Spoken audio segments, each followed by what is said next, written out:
ஏங்க என்னங்க கார்த்திக் என்னடா தயவு செய்து இது ஹாஸ்பிட்டல்மா, இங்க சத்தம்லாம் போடக்கூடாது. கார்த்திக் வாங்க. அவரை விட்டுருங்க சார். என் புருஷன் பைத்தியம் இல்ல சார். அதை நீங்க சொல்லக்கூடாது, டாக்டர் சொல்லணும். எங்க சார் அவரை கூட்டிட்டு போறீங்க? அவருக்கு கொஞ்சம் கவுன்சிலிங் தேவைப்படுதுமா. சத்தம் போடாதீங்க, போங்க நீங்க வாங்க. Sir please sir. அம்மா உள்ளெல்லாம் போக கூடாதுமா, போங்க. அதோட கிடையாதுமா, போங்க. வெளியே போய் வெயிட் பண்ணுங்க. போங்கம்மா, சொல்றேன்ல. போங்கம்மா போங்க, இங்க நிக்க கூடாது, வெளியில போங்க, போங்க. ஓகே ஓகே, நானே கால். வணக்கம் sir. Hello. He is mister Karthik. Hello Karthik, please down. நீங்கள் கொஞ்சம் வெளியே இருங்க. Okay sir. நான் அப்புறமா கூப்பிட்றேன். நான் உங்ககிட்ட ஒரு ½ அன் ஹவர் கழிச்சு பேசுகிறேன். ஓகே.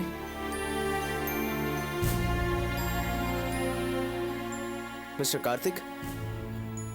கார்த்திக் தானே உங்கள் பேர்? பிறந்ததுலேருந்து எல்லாருமே அப்படி தான் சொல்கிறாங்க. மிஸ்டர் கார்த்திக், என்ன உங்கள் ஃப்ரெண்டாக நினச்சிக்கோங்க. நான் கேட்குற கேள்விக்கு மட்டும் பதில் சொன்னால் போதும். நீங்கள் ஃப்ரெண்டெல்லாம் கிடையாது, இருந்தாலும் இட்ஸ் ஓகே, விஷயத்துக்கு வாங்க. உங்கள் வீட்டில் மொத்தம் எத்தனை பேர்? என்னை சேர்க்காம 5 பேர். ஓஹோ, யார் யார்? அம்மா, அப்பா, 2 சிஸ்டர்ஸ், அப்புறம் இந்த வாட்ஸ் நேம், ரம்யா. ஓஹோ, அவங்கள யாரை உங்களுக்கு ரொம்ப பிடிக்கும்? அவங்கள யாரையுமே எனக்கு பிடிக்காது, எல்லாருமே போர். சரி, உங்களுக்கு இன்ட்ரெஸ்டிங்கான விஷயம் ஏதாவது? ஆனந்தி. ஓஹோ, சினிமா, மியூசிக், ஸ்போர்ட்ஸ் எதுலையுமே இன்ட்ரெஸ்ட் இல்லையா? சினிமா, ஒருவேளை ஆனந்தி சினிமாவில் நடிச்சிருந்தா எனக்கு சினிமா ரொம்ப பிடிச்சிருந்துருக்கும். மியூசிக், ஆனந்திக்கு பாட தெரிஞ்சிருந்தா மியூசிக்கில் ரொம்ப இன்வால்மெண்ட் காட்டியிருப்பேன். ஸ்போர்ட்ஸ், ஒருவேளை ஆனந்தி பெரிய டென்னிஸ் பிளேயராக இருந்திருந்தா டென்னிஸையும் ரசிச்சிருப்பேன். கிரவுண்ட் ஓரமாக நின்று பாலை பொறுக்கி போடுறது கூட நான் ரொம்ப சந்தோஷப்பட்டிருப்பேன். Doctor, what's going on? Sir, he is Karthik. Karthik, I am Dr. Ramanan. How do you do? Nice to meet you. Thank you. Karthik, நீங்கள் எதுக்கு இங்கே வந்திருக்கீங்க தெரியுமா? நான் மறுபடியும் முதலேருந்து ஆரம்பிக்க போகிறீங்களா? எனக்கு போர் அடிக்குது சார். எனக்கு ரொம்ப கேள்வி கேட்டால் எனக்கு கோபம் வந்துடும். சாரி, மிஸ்டேக் பண்ணிக்காதீங்க. No Karthik, I am your friend. Okay okay. நீங்கள் படித்தவர், உங்களுக்கு ஒரு பழமொழி கண்டிப்பாக தெரிஞ்சிருக்கும். உங்கள் சுதந்திரத்தோட எல்லை அடுத்தவங்களோட மூக்கு நுனி வரைக்கும் தான், இல்லையா? அதை தாண்டும் போது அது அத்துமீறல் ஆயிடுது. ஒரு சமூகத்தில் வாழும்போது சில விஷயங்களுக்கு நாம் கட்டுப்படுறது தான் இயற்கை. நான் சொல்கிறது உங்களுக்கு புரியுது இல்லை? புரியலன்னு சொன்னால் என்ன பண்ணுவீங்க? இன்னும் தெளிவாக சொல்லி உங்களுக்கு புரிய வைக்க முயற்சி பண்ணுவேன். இல்லை, எனக்கு புரியுது. உங்களோட நடவடிக்கை இன்னொருத்தரை பாதிக்கும் போது அது வயலேஷன் ஆயிடுது. நீங்க வேற எதிலையாவது மனசை செலுத்தலாம் இல்லையா? ஃபர்கெட் தட் கேர்ள், கொஞ்ச நாள் வெளியூர்ல போய் தங்கிட்டு வரலாம் இல்லையா? நல்லா மனசுக்கு ஃப்ரெஷ்ஷா இருக்குமே. அதெல்லாம் எனக்கு பிடிக்கல சார்.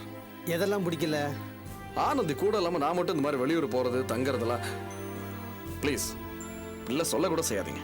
என்ன சார் நீங்க கல்யாணம் பண்ணிக்கிட்டு அந்த ஆனந்தியை விரும்புறது தப்பு தானே? அது தவிர ஆனந்திக்கே உங்களை பிடிக்கலைங்கும் போது எப்படி சார் சொல்லுங்க? வாட்? உங்க மேல கோவப்பட்டு தானே அவங்க போலீஸ்ல கம்ப்ளைண்ட் பண்ணியிருக்காங்க. அவங்கள நீங்க தொந்தரவு பண்ணா அவங்களுக்கு உங்களை பிடிக்காம போயிடாதா? No chance. என்ன சார் பேசுறாரு இவரு? எப்படி பிடிக்காம ஐயோ, முதல்ல ஒன்று தெரிஞ்சுக்கங்க, ஆனந்தி என்னை வெறுக்கல. நான் எத்தனை பேர்கிட்ட போய் இதை சொல்றேன். உங்களுக்கெல்லாம் ஆனந்தியை பத்தி தெரியாது, எனக்கு தான் தெரியும். அவ என்னை எவ்வளவு தூரத்துக்கு நேசிக்கிறாங்கிறது எனக்கு மட்டும் தான் தெரியும். உங்களுக்கெல்லாம் எப்படி தெரியும்? உங்களுக்கு ஒன்று தெரியுமா? ஆனந்தி என் உயிர். அவ என்ன சொன்னாலும் நான் கேட்பேன், ஆனா அவ சொன்னா மட்டும்தான் கேட்பேன். இந்த நிமிஷமே செத்து போட கார்த்திக்னு சொல்லட்டும், அந்த நிமிஷமே நான் சாவறதுக்கு கூட தயார். நான் விளையாட்டுக்கு சொல்லல. பார்க்கலாமா? சேலஞ்ச் வச்சுக்கலாமா? போங்க, நீங்க ஆனந்தியை கூட்டிட்டு வாங்க. இல்ல போங்க, பாக்குறீங்களா? செத்து போக கூட. Mister Karthik, relax Karthik, relax. Doctor sir, take care of you. நான் பார்த்துக்கிறேன். கார்த்திக் ப்ளீஸ் உட்காருங்க. ஆனந்தியோ? Okay, just relax, just relax. என்ன டாக்டர் இவரெல்லாம் நான்சென்ஸ்.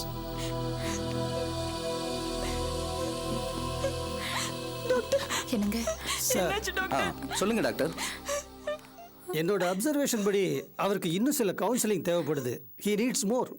ஒரு 10 நாள் அவர் இங்கே இருக்கணும். We do our best. Okay sir. Doctor, அவருக்கு என்னதான் பிரச்சனை? அவருக்கு ஒன்றும் இல்லைம்மா, பிடிவாதம் தான். ரொம்ப சீரியஸான பிடிவாதம். அதுதான் அவருடைய பிரச்சனையே. என்ன டாக்டர் சொல்றீங்க? குழந்தைங்க பொம்மைக்காக அழும் தெரியுமா? அதே மாதிரி தான்.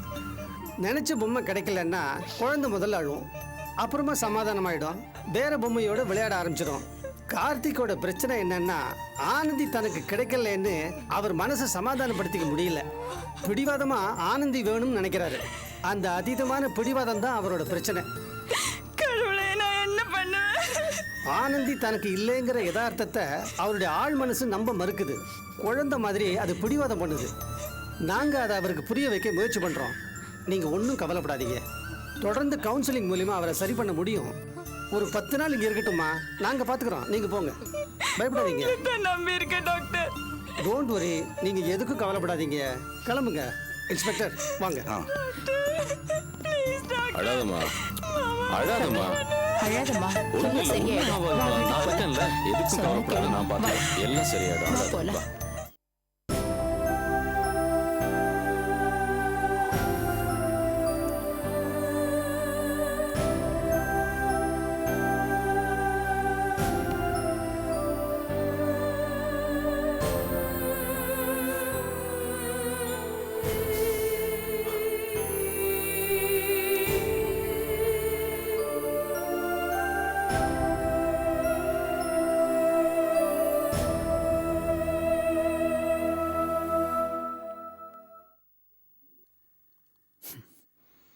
ஏங்க ஒரு மாதிரியா இருக்கீங்க? ஒன்றும் இல்லை. சரி இருங்க, காஃபி போட்டு கொண்டு வரேன். வேணாம். ஏன், என்னாச்சு? ஒன்றும் இல்லை, காஃபி வேண்டாண்ணே, அவ்வளோதான். கோர்ட்ல நடந்ததை பத்தி எதுவுமே சொல்லல, என்னாச்சு? பாஸ்கர் கூட அதை பத்தி ரொம்ப கேவலமா பேசினாரு.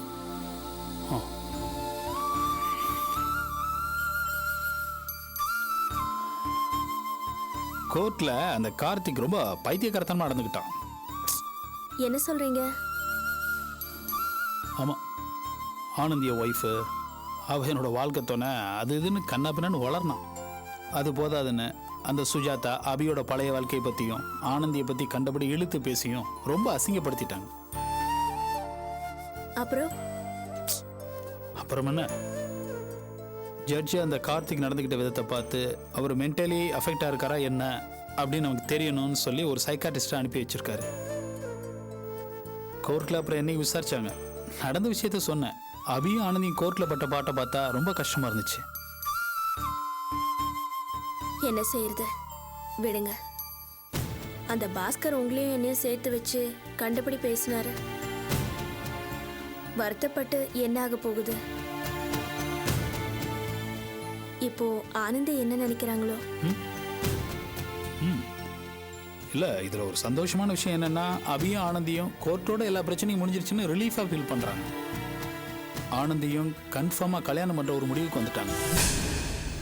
கல்யாணம் பண்ற முடிவுக்கு வந்துட்டாங்களா? என்ன சொல்றீங்க? ஆமாம். மாப்பிள்ள என்ன எப்படி கேட்குறீங்க? ஏற்கனவே பேசி முடிவு பண்ண விஷயம் தானே. ஏற்கனவே முடிவு பண்ணதுன்னா? ஏற்கனவே முடிவு பண்ண மாதிரினா நான் தான்.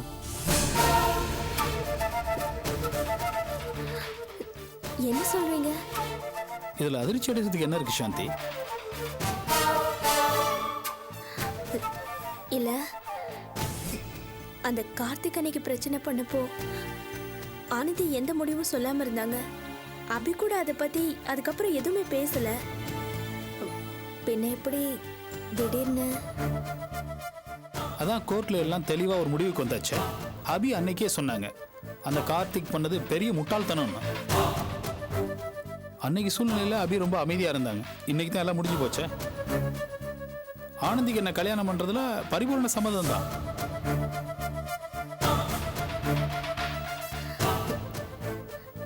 சரி, நீங்க என்ன சொன்னீங்க? இதுல நான் சொல்றதுக்கு என்ன இருக்கு? என்னோட தனிப்பட்ட கருத்துன்னு இதுல எதுவுமே கிடையாது. என்ன சொல்றீங்க?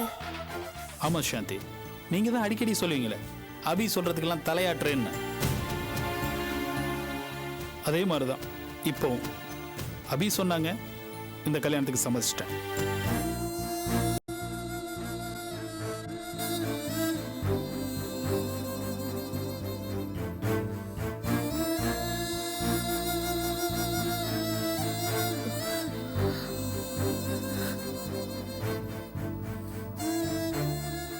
இந்த விஷயம் அன்னைக்கே ஒரு முடிவுக்கு வந்துருச்சுன்னு நினைச்சேன். இன்னும் விடாம துரத்துதே. இவரும் எதுவும் சொல்லாம தலையாட்டிட்டு வந்திருக்காரு. இல்ல, இதை விட போறதில்ல.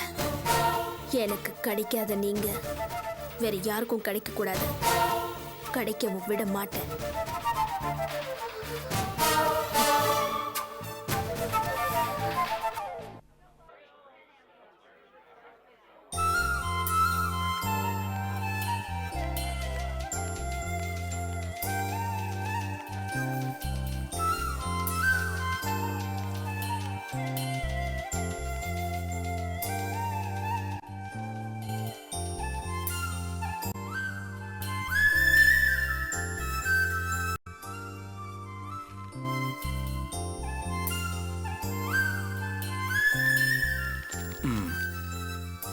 இது உங்க ரெண்டாவது கல்யாணமா? ஆமாம் சார். முதல் கல்யாணம் நடந்து நாங்கள் பிரிஞ்சிட்டோம். பரஸ்பரம் ஒத்துக்கிட்டு தான் பிரிஞ்சோம். இதெல்லாம் பத்தாது சார். நியாயமா பார்த்தா முறைப்படி விவாகரத்தை நீங்க கோர்ட்ல வாங்கி அந்த ஜட்ஜ்மெண்ட்டை இங்க காமிக்கணும். இது மாதிரி பேப்பர்ல எல்லாம் காமிச்சீங்கன்னா வேலைக்காகாது சார்.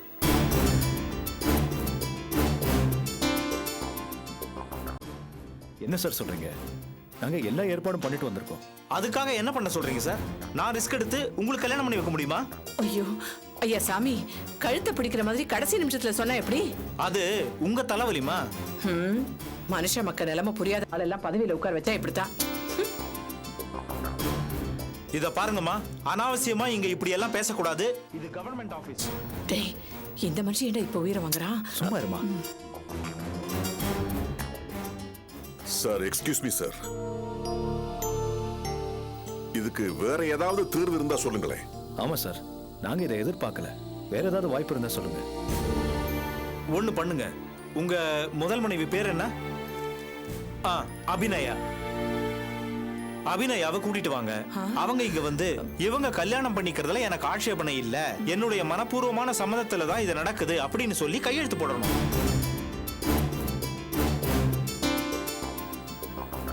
அது மட்டும் இல்ல, இது மாதிரி நீங்க ஏன் அவங்கள பிரிஞ்சு ரெண்டாவது கல்யாணம் பண்ணணுங்கிறதுக்கு சில காரணங்கள் இருக்கு. உதாரணமா, குழந்தை பெற தகுதி இல்லாம இருக்கிறது, உடம்புல தீராத வியாதி, மனநிலை சரியில்லாம இருக்கிறது, இது மாதிரி சில காரணங்கள் இருக்கு. அதுல என்ன காரணத்துக்காக நீங்க அவங்கள விலக்கிட்டு ரெண்டாம் கல்யாணம் பண்ணிக்கிறீங்கிறத குறிப்பிடணும். ரொம்ப முக்கியம் சார். காசு பணம் வேணும்னா ஏதாவது ஏற்பாடு பண்ணலாம். இந்த விஷயத்தை இன்னும் காம்ப்ளிகேட் பண்ணாம கொஞ்சம் ஈஸியா முடிச்சு கொடுங்க ப்ளீஸ். இத பாருங்க, நீங்க தர்ற காசுக்காக என் வேலையை நான் பணம் வைக்க முடியாது. புரியுதா? போங்க. நான் சொல்றபடி பண்ண முடியும்னா பண்ணுங்க, இல்ல இடத்த காலி பண்ணிட்டு போங்க. அதுக்கு இல்ல சார், நான் சொன்னதை புரிஞ்சுக்கங்க சார். படிச்சவர் தானே நீங்க, விவரம் இல்லாம பேசாதீங்க. உங்க பேச்சுக்கு நான் ஆடினா என் வேலையும் போய் நானும் கம்பி ஆடணும். சார், நான் சொல்றபடி செய்றீங்களா இல்ல நான் வேற வேலையை பார்க்கவா? இல்ல சார், நான் உடனே கூட்டு வரதுக்கு முயற்சி பண்றேன். பாஸ்கர், போய் எப்படியாவது அபியை கூட்டி வந்துருங்க. வேற வழி இல்ல. சரிங்க சார். மா, உங்ககிட்ட பேசணும். வா வா.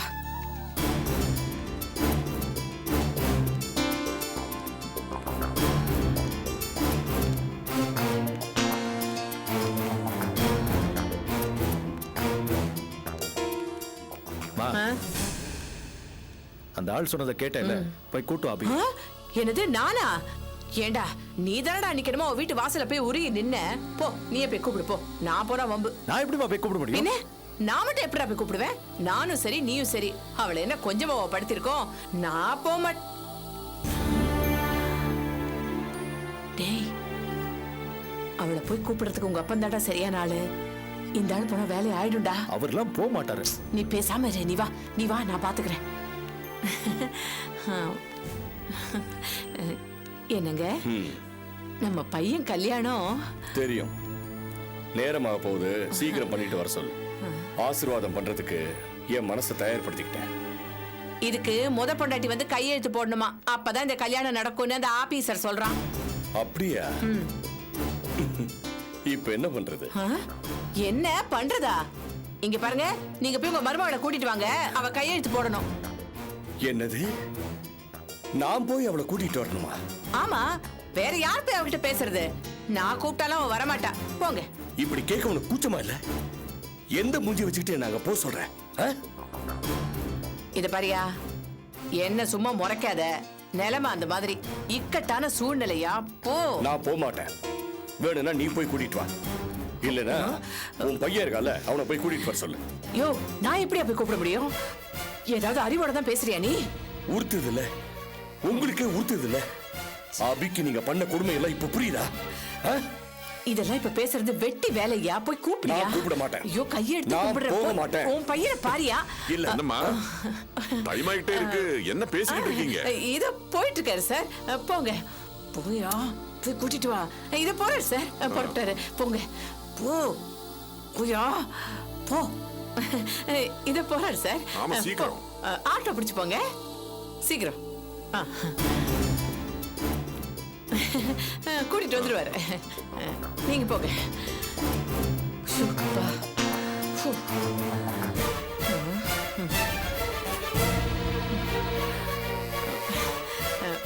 கூட்டிட்டு வந்துருவாரு, கவலைப்படாத.